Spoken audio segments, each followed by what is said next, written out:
One early morning at the Aubin Pond chain bakery that used to be across from the gym, I asked Billy and a handful of guys his age who I befriended years before if I should try to go to a top business school.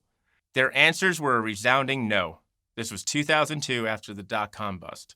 A successful partner at a top 5 global law firm had a daughter who had just earned her MBA from Stanford in 2002, and he was paying her student loans because the job market was frozen. Another said I would dilute myself by getting into a pool of recent graduates who were also jobless but with debt and more desperate than I am.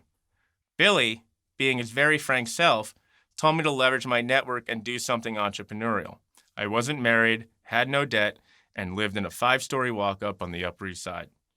My father had died suddenly of a stroke at 56, which Billy all too vividly reminded me of as he got into his Lincoln Continental town car to head up to the New York Stock Exchange.